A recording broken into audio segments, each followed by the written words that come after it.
Fancy saris, కంచిపట్టు సారీస్ కి ప్రత్యేకంగా పెట్టింది పేరు మన పూర్ణిమ ప్రింట్స్, KPHPN మాదాపూర్. నమస్కారం. కార్తీక పురాణం 15వ రోజు పారాయణలోకి వచ్చాం. 15వ రోజు లెక్క ప్రకారం పౌర్ణమి అవ్వాలి, మనకి 14వ రోజు వచ్చేసింది కదా. మన ఈ పురాణంలో మాత్రం ఇది పౌర్ణమి రోజుగా చెప్పబడుతోంది. 15వ నాడు పౌర్ణమి అని. మనం సాధారణంగా ఏం చేస్తామంటే, ఏదైనా కొన్ని 4 మంచి విషయాలు విన్నామనుకోండి, ఏ 4 మంచి విషయాలు విన్నా అందులో ఒకటైనా ఆచరిస్తాం. అందుకని తరచుగా మంచి విషయాలు వినాలని పూర్వం ఏం చేసేవాళ్ళు మన ప్రాంతాల్లో, ఏదైనా పండగ అంటే, ఏదైనా ఫంక్షన్ అంటే హరికథలు అవి వినిపించేవాళ్ళు. హరికథ కాలక్షేపం చేసేవాళ్ళు, బుర్రకథ కాలక్షేపం చేసేవాళ్ళు, మహాభారత ప్రవచనం జరిగేది, పాండవ ఉద్యోగ విజయాలు వినేవాళ్ళం, నాటకాలు వేసేవాళ్ళు, ఇవన్నీ జరుగుతుండేవి. వీటిల్లో నుంచి ఏదో ఒక బోధ మన చెవిన పడుతూ ఉండేది. ఇది ఇలా చేస్తే మంచిది, దీనివల్ల ముక్తి వస్తుంది, మోక్షం వస్తుంది, లేదా డబ్బు దశకం ఏమిటో వస్తాయి. ఏదైనా సరే మనకి ఏది కావాలో అది లభించాలంటే మనం చేస్తున్న సాధారణ క్రియాకలాపాలు, మన మానవ ప్రయత్నంతో పాటు దైవ సహాయం కూడా తప్పకుండా తీసుకోవాలని ప్రబోధించే ఎన్నో రకాల గాథలని, కథలని మనం అయాచితంగా ఏ ప్రయత్నం చేయకుండానే వినేవాళ్ళం. ఈ మానవులకు అలాంటి అవకాశం ఉంది కదా, వింటాం కదా. ఈ వినేటప్పుడు ఏం చేస్తాము, అందులో నుంచి కొంతనైనా మనం దాన్ని మన జీవితాలకి ఉపయోగించుకుంటాం. ఏదో యూట్యూబ్ చూస్తామనుకోండి, ఇప్పుడు అదే కదా మనం చెప్పుకోవాల్సిన ఉదాహరణ. ఈ పువ్వులతో పెట్టుకుంటే అది, ఆకులు పెట్టుకుంటే ఇది, ఈ కూర తింటే అదేంటో B12 వస్తుంది, ఇంకోటి ఏమిటో పులుసు చేసుకుంటే D6 ఏమిటో వస్తుంది. ఇవన్నీ వింటే ఒకటైనా గుర్తుంటుంది మనకి. ఆ ఒక్కటి చేస్తాం, అది మనకి ఉపయోగపడుతుంది. ఉపయోగపడని విషయాలు ఎన్నో వింటాం, ఎన్నో చేస్తుంటాం. కానీ వాటి మధ్యలో మన జీవితానికో, ఆరోగ్యానికో, ఇహపర సాధనకో ఉపయోగపడే ఏదో ఒక విషయాన్ని మనం వాడుకుంటూ ఉంటాం. ఈ ఋషులు కూడా అట్లా చేశారు చూడండి.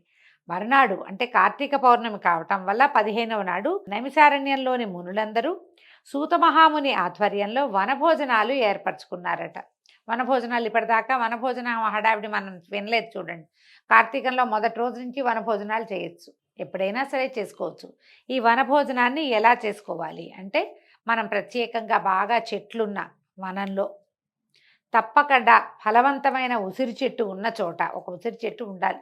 ఈ కార్తీకంలో ఉసిరి చెట్టు ఇంపార్టెంట్, మనకు తెలిసిందే కదా.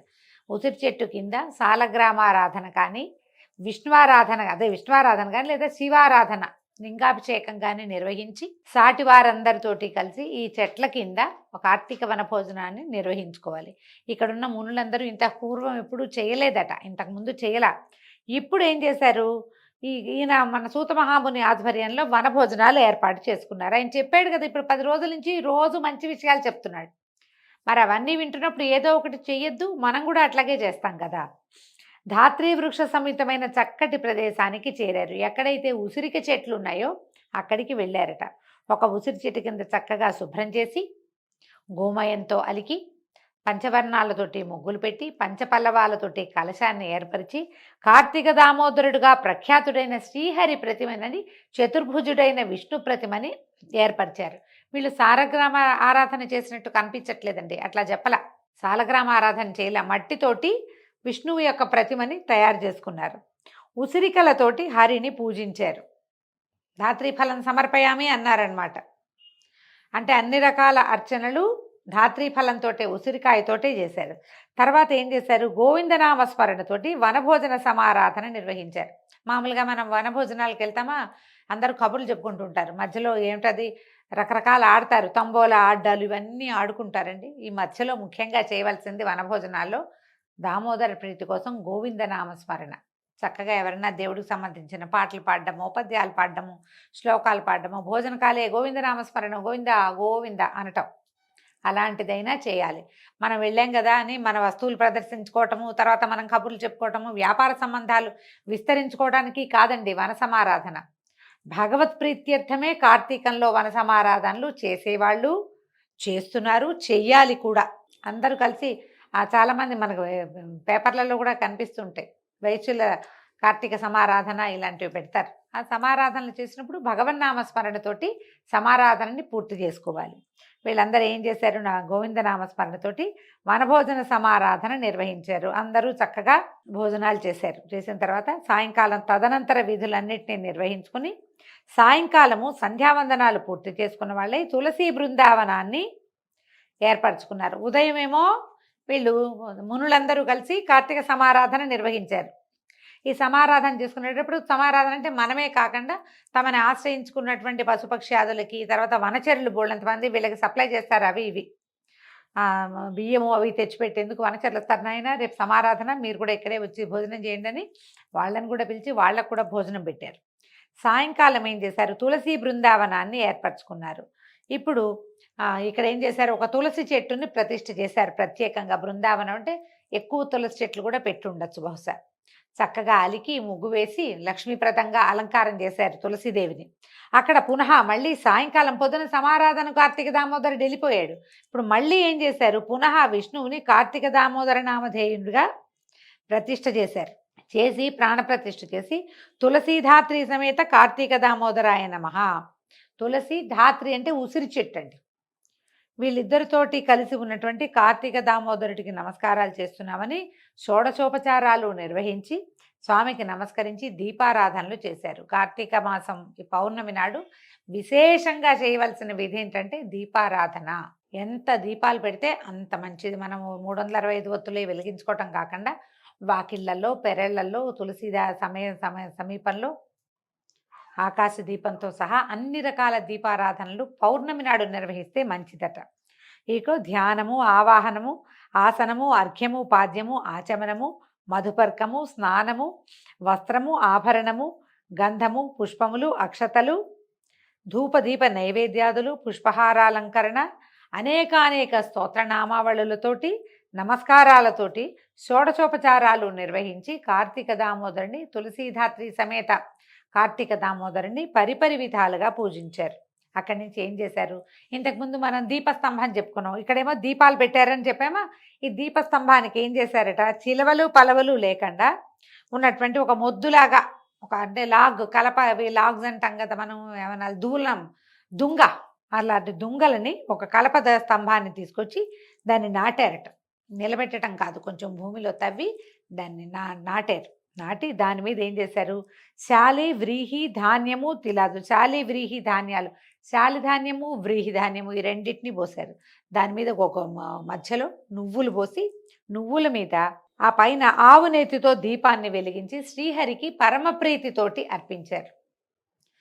దీపస్తంభం ఇప్పుడు మనం ఏం చేయొచ్చు, కార్తీక పౌర్ణమి నాడు వాకిట్లో చక్కగా ఇంత పొడుగాటి దీపారాధన కుందిని వెలిగించి ఆవు నెయ్యి పోసి, నెయ్యి పోసిన తర్వాత ఒత్తులు వేసి, ఎప్పుడునండి మొదట ఒత్తులు వేసి తర్వాత నెయ్యి నూనె పోయకూడదు. నిండుగా సాధ్యం త్రివర్తి సంయుక్తం అన్నారు. మొదట ఆజ్యం నింపి దాంట్లో అప్పుడు ఒత్తులు వేసుకోవాలి. ఈ ఒత్తుల్ని అప్పటికప్పుడు వెళ్తే ఒక్కొక్కసారి వెలగవండి, కొరుక్కుపోయినట్టు అయిపోతాయి. దానికి ఏం చేయాలి, అసలు ఈ కార్తీక మాసం అంతా కూడా మనం ఒత్తుల్ని ఏదైనా ఒక డబ్బాలో పెట్టి చక్కగా ఆవు నెయ్యి కొంచెం కరగనిచ్చిపోయటమో లేకపోతే నూనె పోసి ఒత్తుల్ని నానబెడితే చక్కగా నిలబడి కాలుతాయి, ఆహుతి కూడా అవుతాయి, వెలుగుతాయి ముందు వెంటనే. మనం ఏం లేదు, కొసలు మలిపి వేసేసుకోవడమే. నూనెలోంచి తీర నూనె బాగా నిండుగా పోయకూడదు, తడిసేలాగా పోయాలి. ఎక్స్ట్రా ఉన్న నెయ్యి అవి నానిపోయాక ఎక్స్ట్రా ఉన్న నెయ్యిను నూనెను వంచేసుకుని మన పెద్ద డబ్బాలో పోసేసుకుంటే ఈ నూనెతో లేదా నేతితో తడిసిన ఒత్తులు చక్కగా వెలుగుతాయి. మనం 365 ఒత్తులు వెలిగించేటప్పుడు కూడా ఇదే పద్ధతిని అవలంబిస్తే చక్కగా వెలుగుతుంది. అప్పుడు ఏం చేశారు, ఆవు నెయ్యితోటి దీపాన్ని వెలిగించి శ్రీహరికి సమర్పించారు. ఆ తరువాత ఆ వెన్నెట్లో ఆ దీపాల వెలుగులో శ్రీహరి సన్నిధిలో కూర్చుని వీళ్ళందరూ కార్తీక మాసం మొదలుపెట్టిన రోజు నుంచి తాము చెప్పుకున్న స్కాంద పురాణాంతర్గతమైన విశేషాలు ఏమిటది, కార్తీక సోమవార వ్రతము, కార్తీక పౌర్ణమి స్నానాది పుణ్య సంచయ కథాస్వరూపాలైనటువంటి తత్వనిష్టోపాఖ్యానం. తత్వనిష్ఠుడనే బ్రాహ్మణుడు, ఆయన 3 బ్రహ్మరాక్షసులు వెంబడబడ్డము, పడితే ఆ 3 బ్రహ్మరాక్షసులకి ఆయన ఎట్లా మోక్షాన్ని ఇచ్చాడు. తర్వాత ఏమో నిష్ఠురి కథ, కుక్క జన్మ ఎత్తిన ఒక స్త్రీకి కైవల్యాన్ని ప్రసాదించిన ఒక బ్రాహ్మణోత్తముడి కథ, ఆ కథా విశేషము. తర్వాత శత్రుజిత్తోపాఖ్యానం, శత్రుజిత్తు కథ. ఆ తర్వాత వనభోజన మహిమ, ఎట్లా అడవుల్లో ఈ మన వనభోజనాలు చేస్తే తోటల్లో, దొడ్లల్లో, పెరళ్లలో, చెట్ల కింద భోజనం చేయటం, దాని గురించి దాని గొప్పతనము. తర్వాత దేవదత్తుని కథ, తర్వాత అజామిళోపాఖ్యానం. ఒట్టి నారాయణ నామస్మరణతోటే విష్ణు పార్షదులు వచ్చి అజామిళుణ్ణి తీసుకెళ్లారని చెప్పుకున్నాం. ఆ కథని పదే పదే తలుచుకున్నారు. ఒట్టి నామస్మరణతో భగవంతుడు ఎంత దయామయుడు. అయితే ఒట్టి నామస్మరణ చేస్తేనే మనకి వచ్చేస్తుంది ఆ కైవల్యం అంటే అలా రాదండి. దేశకాల పాత్రతలు ఉన్నాయి ప్రత్యేకంగా. మనం ఎక్కడుండి పిలిచాము, ఏ సమయంలో పిలిచాము, మనం పిలిచినప్పుడు కాలం ఎలాంటిది, దానిని బట్టి మనకి మోక్షం వస్తుంది. అదే అజామిళుడి కథలో చెప్పబడింది. తర్వాత మందరోపాఖ్యానం, ఏలికగా పరిణమించినటువంటి ఒక బ్రాహ్మణ యువకుడి కథ. తర్వాత శృతకీర్తి ఉపాఖ్యానం. ఈ కథలన్నిటినీ తలుచుకున్నారు. అన్నిటికంటే అత్యంత విశేషమైనది, అత్యంత పుణ్యఫలప్రదమైనది అయినటువంటి అంబరీషోపాఖ్యానం. ఎంతటి మహాభక్తుడు! ఆయన ఏం చేశాడు, ఈ అంబరీషుడు తన తాలూకు ఈ ఏకాదశి వ్రతం వల్ల ఎట్లాంటి వాళ్ళ సరసన చేరాడంటే ప్రహ్లాద, నారద, పరాశర, పుండరీక, వ్యాసాంబరీషులతో పాటు చేరాడు. అక్కడున్నాడు. ప్రహ్లాదుడు మహాభక్తుడు, మనకు తెలుసు, భగవంతుడి సాక్షాత్కారం పొందినవాడు. నారదుడు, పరాశరుడు, పుండరీకుడు వాళ్ళ వరసలో చేరిపోయాడు. ఈయన యొక్క ఈ ఏకాదశి వ్రతం వల్ల, అకలంకమైన విష్ణు భక్తి వల్ల ఎట్లా వీళ్ళు భక్తాగ్రేసరులుగా మారతారు అని ఆ కథ అంతా పదే పదే తలుచుకుని మళ్ళా వాటిని ఒకళ్ళకొకళ్ళు చెప్పుకుంటూ మరీ ఆనందించి, మనకు తెలిసిన కథే అయినా మళ్ళీ వింటుంటే భగవత్ కథలు ఇట్లా తాదాత్మ్యాన్ని, సంతోషాన్ని కలిగిస్తాయి. పదే పదే చెప్పుకుంటూ పునః మననం చేసుకున్నారు. తర్వాత ఏం చేశారు, మునులందరూ కూడి యజ్ఞదర్శనార్థము, సూతుల వారిచే ప్రవచించబడే సంపూర్ణ కార్తీక మహాపురాణ శ్రవణార్థము నైమిసారణ్య సమాగతులైన సద్బ్రాహ్మణులకు ఉసిరికలని, కార్తీక దీపాలను, దక్షిణ తాంబూలాదులతో సహా సమర్పించారు. అప్పుడు ఈ నైమిషారణ్యంలోనే ఉన్నటువంటి మునులు, వాళ్ళు ఏంటంటే హోస్ట్లు, వీళ్ళకి గెస్ట్లుగా ఎవరెవరు వచ్చారు, ఇక్కడ పెద్ద యజ్ఞం జరుగుతుంది, యజ్ఞం చూడడానికి దేశాల నుంచి, ఏ ఊళ్ళ నుంచో ఎంతోమంది బ్రాహ్మణులు వచ్చారు. తర్వాత వేద పండితులు వచ్చారు వాళ్ళందరికీ. తర్వాత ఇంకా ఏమిటి, నైన సూతమహాముని వచ్చాడు, ఈయనతో కార్తీక పురాణం చెప్తున్నట్ట విందామని వచ్చిన వాళ్ళు. వీళ్ళందరికీ ఏం చేశారు, ఉసిరికలని, కార్తీక దీపాలని, దక్షిణ తాంబూలాదులను కూడా సమర్పించారు. ఇప్పుడు దీపదానం చాలా అద్భుతమైందని చెప్పాం కదా. వీళ్ళకేం వెండి దీపాలు, బంగారు దీపాలు ఏం అక్కర్లేదండి. పిండితో దీపం చేయటం, దీపాన్ని సమంత్రకంగా తాంబూలంగా ఇవ్వటం. దీపాన్ని ఇచ్చారట. కార్తీక దీపాలతో పాటు ఉసిరికలని తాంబూలంలో పెట్టి ఇస్తే చాలా విశేషం అండి. ఉసిరికాయలు మనం 1 కేజీ కొనుక్కున్నాం, 1/2 కేజీ పక్క వాళ్ళకో వెనక వాళ్ళకో ఇవ్వండి, చాలా మంచిది ఈ సీజన్లో, ఈ కాలంలో కనుక ఇస్తే. దక్షిణము తాంబూలాలతో సహా సమర్పించి అందరికీ నమస్కారాలు చేసుకుని పదే పదే ఈ కార్తీక పుణ్యగాథల్ని తలుచుకుంటూ ఉన్నారు.